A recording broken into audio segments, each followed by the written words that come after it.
mu ñu def na Portugal ak Paris yëpp tu vois des Sénégalais complètement divisés une violence entre Sénégalais tey gis naa ñu ci xeex ba dóor ci kenn tey jii nii dinañ ci ñëwaat léegi mais li mu bëggoon ñu taxaw Pape surtout mooy la réponse de maître Aïssata Tall Sall sur France 24 man dama dégg mu ne des médecins enfin des manifestants ñoo tiré sur des manifestants et que li muy wax noonu du ay waxam moom mais des médecins ñoo ko acté ñoo ko attesté muy beneen bi elle dit qu'est-ce que vous voulez su fekkee ne les policiers dañu nekk en situation de légitime défense et ça c'est en répondant à une question de Christophe Boivier sur le fait que des balles réelles ont été utilisées contre les manifestants est-ce qu'elle n'est pas en train de sous-entendre que les policiers ont tiré dañu tiré sur ay manifestants parce que dañu nekkoon en situation de légitime défense est-ce que c'est ce que Aïssata Tall Sall a voulu nous dire. ok Moussa Ba. damay def un petit rappel historique rek. oui. Sénégal 1978 la commencé dem mission Nations Unies. à ce jour tey.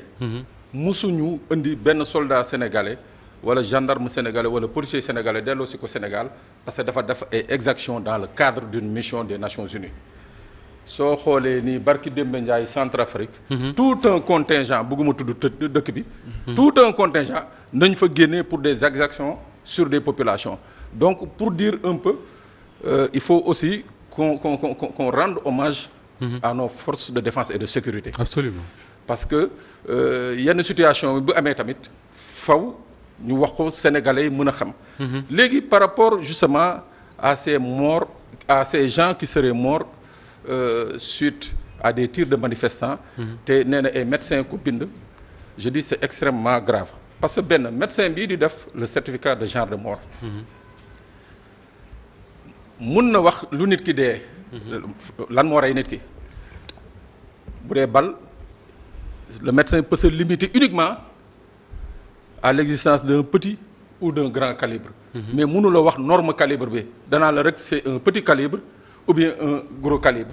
objet tranchant ou objet contondant. fa la médecin bi yem. pour déterminer ban type de calibre la il faut ce qu'on appelle un expert balistique. kooku rek moo mën a ñëw ne voici le type de balle. pour déterminer également fan la balle bi jógee ak ci ban fusil la jógee ak ci ban arme la jógee. y a qu'un expert balistique qui peut le dire ne balle bi fii Pape Sané taxawoon foofu la jógee. wala balle bi ouest la jógee force bii la fa jógee distance bi la fa jógee type d'arme bi la fa jógee donc sur ce chapitre là elle a tout faux. nekkul. est-ce que yaakaarul woon ne tubaab bi lay nax. bon waaw mais tubaab yi xam nañ loolu tubaab yi xam nañ ne que un médecin. ne peut pas attester. ne peut pas attester que c'est un policier qui a tiré ou un gendarme ou un manifestant qui a tiré. léegi beneen affaire bi man dama lay liral le cadre légal. de la légitime défense et d'usage des armes par les forces de l'ordre. code pénal moo ko wax mu ne. ci micro bi Pape. waaw mu ne n'est pas pénalement responsable la personne qui devant une atteinte injustifiée envers elle-même ou autrui accomplit dans le même temps un acte commandé par la nécessité de la légitime défense d'elle-même ou d'autrui, sauf s'il y a disproportion entre les moyens de défense employés et la gravité de l'atteinte. Donc régler na cadre premier cadre bi. C'est réglementé. yii maam samay olof kay moo tax ma ko Moussa Ba doo ma ci jàppale rek. maa fi tane de mais. yaa fi tane bon maanaam mu ne. non su ma comprendre. waaw mooy légitime défense mënuñ ko wax si lu dul d'abord nit ki wala ki ñuy song en tout cas. il faut mu am une menace réelle contre moom. réelle beneen bi mooy mu am arme yoo xam dañ ko jëmale ci moom te mën na koo faat. mu utiliser arme am. ce qui veut dire quoi Pape en termes simples pour que ñuy seetaan mën a comprendre. que ni yow mënoo nekk sol tenue yor fetal man ma yor xeer nga faat ma ne légitime défense. ne légitime défense. voilà kon mu ngi noonu. compliqué wul. léegi mu ne waat. n'est pas pénalement responsable la personne qui pour interrompre l'exécution d'un crime ou d'un délit contre un bien accomplit un acte de défense suite autre qu'un homicide volontaire lorsque cet acte est strictement nécessaire au but poursuivi des lois dès lors que les moyens employés sont proportionnels à la gravité de l'infraction mooy maanaam chaque fois. oui proportionnalité lay indi teg. oui mooy que pour que nga mën a def usage de telle arme il faut que kii nga xam ne moom mooy menace bi. yore même type d'arme bi. oui d'accord Pape foofu ci manifestation yi. waaw constat bi ñu bari def. moo di ne ñi faatu côté manifestant yi. or j'imagine que ñi yor arme di tirer ba faat ay manifestants taxawuñ côté manifestant yi. j'imagine parce que bu ñu taxawoon côté manifestants yi bëgg a tirer ci kaw manifestants yi dañuy àgg seen kaw j'imagine. donc ce qui veut dire quoi que ni il n'y avait peut-être pas une menace réelle contre les forces de l'ordre bu war a tax ñu utiliser je dis pas que dañu utiliser arme vraiment je sais pas ce que je dis mais Aïssata Tall Sall moo ko wax waaw. oui or ce qu'on a vu d'ailleurs Pape mooy ay alkaati wala ay gendarmes yoo xam ne dañu utiliser ay xale. comme bouclier. donc su fekkee dafa am ay armes yoo xam ne bu ñu waxee ci proportionnalité toll na ak armes yi policiers yor wala en tout cas mën naa faat nit. tey bu policiers yi jëlee ay xale def leen. bouclier mais jéye dina am wala déet. mais justement.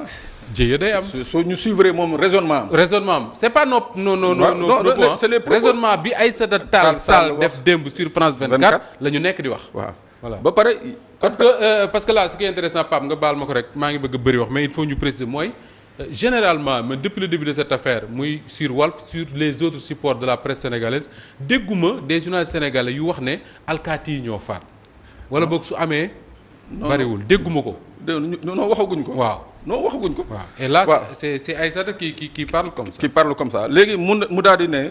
Or ces deux cas ce fait nécessite pour être retenu que la riposte mooy li ñuy wax le fait justificatif.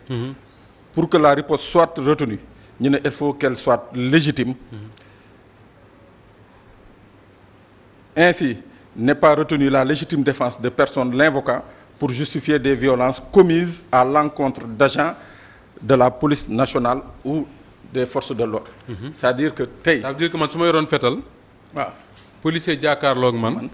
ma faat ko. mënumaa dem naa légitime défense mënuma wax légitime défense. mënoo invoquer légitime défense. très bien mu ne la concomitance à l'atteinte subie et ce afin d'exclure toute réaction de vengeance ne visant plus seulement la protection de sa vie ou celle d'autrui.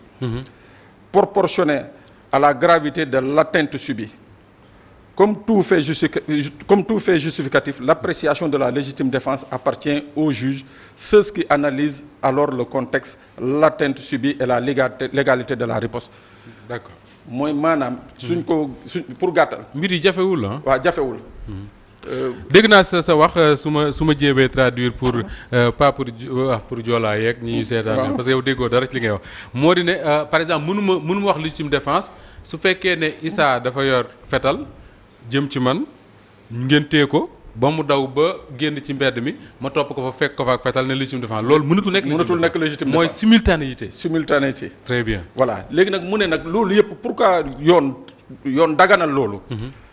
mu ne le droit de toute personne à la vie est protégé par la loi. La mort ne peut être infligée à quiconque intentionnellement, sauf en exécution d'une sentence capitale prononcée par un tribunal, au cas où le délit est puni par cette peine ou par la loi. La mort n'est pas considérée comme infligée en violation de cet article dans les cas où elle résulterait d'un recours à la force rendue absolument nécessaire. D'accord. mooy maanaam amul takk der bu weesoo ñaari yooyu mu wax ñaari situation yi mu wax amul benn takk der